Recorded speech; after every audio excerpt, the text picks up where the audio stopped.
That's somebody that's kind of like me. She was loud and bold and weird. Would she do it again? Actually, this is the month that he died. If it wasn't for him, then I wouldn't be here today. What kept her going? What made him decide, okay, I want to take up all the world problems and solve them?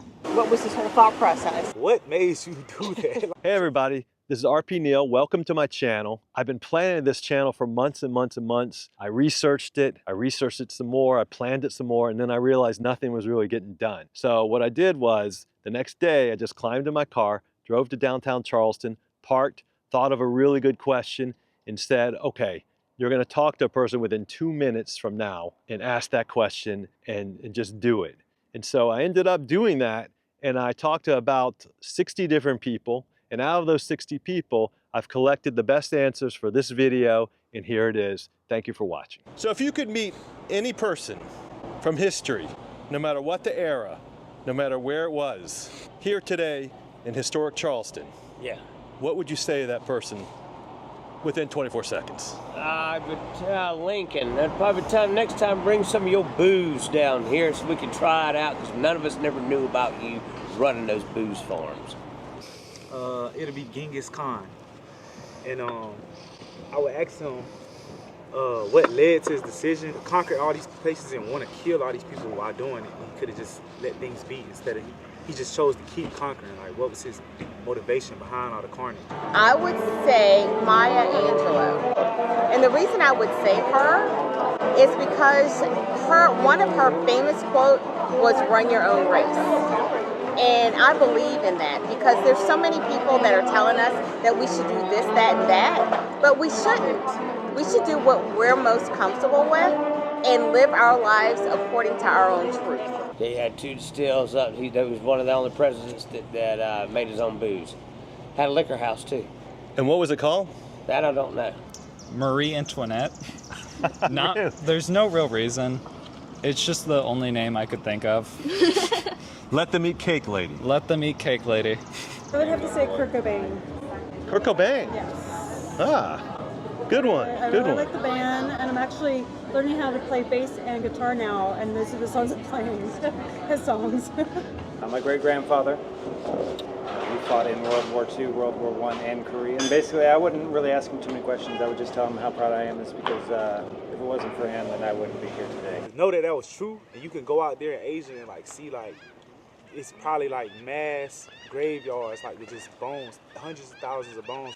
I would ask Walt Disney, what's the difference with Pluto and Goofy? He was really crazy, but he was really sensible. Like, he had all the sense in the world, but he just like, he was a genius, but he was an evil genius. Okay, so Pluto is a dog chained in the backyard, a brown dog chained in the backyard, can only bark, doesn't have any words in his language. Goofy's Mickey's best friend who talks English, drives a car, has a house, has a job, has a kid. What's the difference?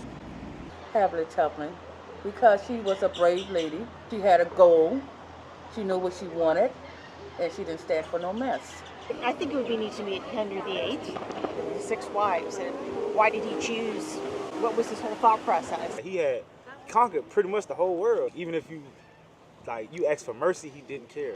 His arrogance of he was above the church. He made himself his own church so that he could have another wife and kill the wives. I would say Anne Boleyn. What was she like? Very loud, very outspoken, didn't really care what other people thought, got her into trouble. Of course, got her. Yeah, why was her head cut off? Because she was infidelity, but he also cheated on her, and she was a mistress, and that's kind of how they got together. So it was very messy. That's hypocritical. No, very hypocritical, but of the times, that's sort of what happened. But I like that she was loud and bold and weird. And he was a great innovator in war. Especially with his bows, where the other traditional Chinese military, it was on 100 feet. He started the strong, the heavy bow to make the arrows go more than 200 feet, 300 feet. The Wright Brothers. That's what I'm gonna go with, because I was thinking inventors and whatnot, but I think the Wright Brothers would be super cool to spend a day with, flying around in something, something crazy. He was an innovator, and it was all about killing and conquering. Are there any parallels in contemporary society with Henry VIII?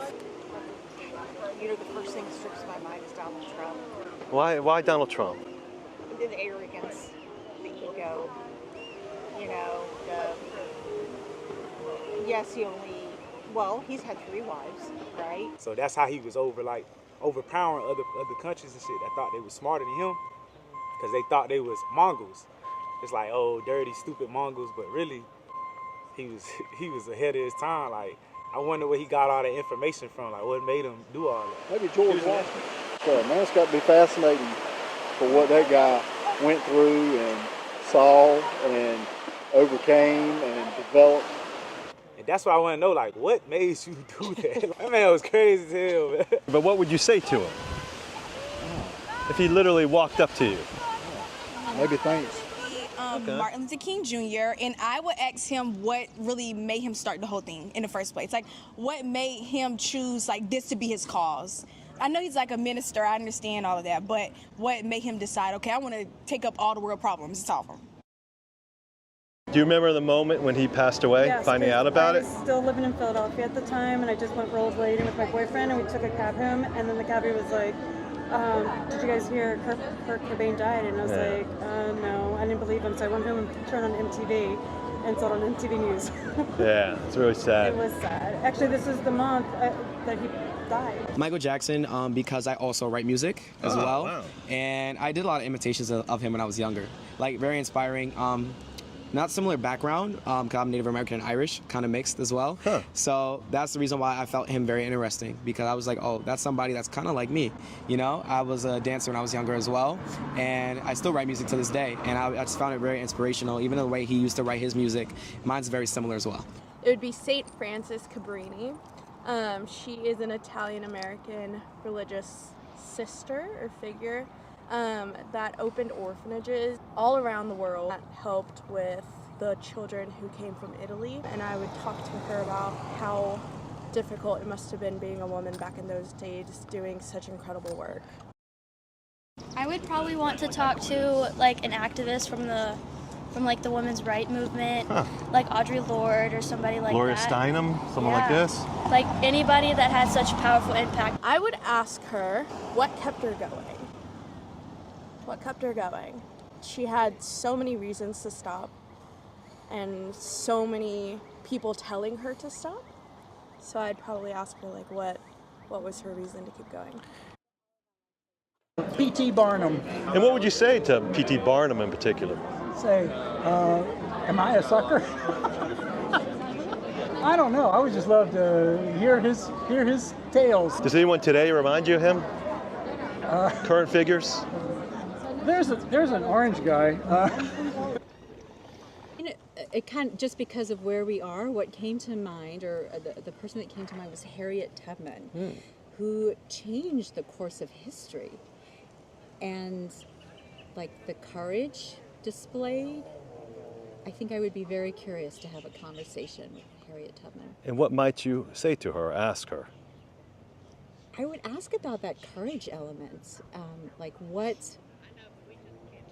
inner resources did you have to draw on, or what was it that gave you the courage to take the steps that you took? I suppose I'd want to talk to Davy Crockett, and I'd say, Davy, as you're leaving Tennessee, I hope you realize what you're getting into. I know what you famously said when you left Tennessee, Davy. You said, you can all kiss my ass, I'm going to Texas. He had been a congressman, he'd been a big hero back in Tennessee. He hated Andrew Jackson, by the way, and Andrew Jackson hated him. But anyway, so he goes to Texas and he gets himself killed. Man, at the Alamo.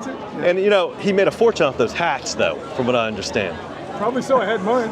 I had mine. With a raccoon tail on it. If it was up to me, I would have all world leaders sit at a table and I would ask them every single question that I have in mind. But I know that's not possible because I do not speak all languages. Hey there, thanks for watching. I hope you enjoyed my first venturing out into the world of street interviews.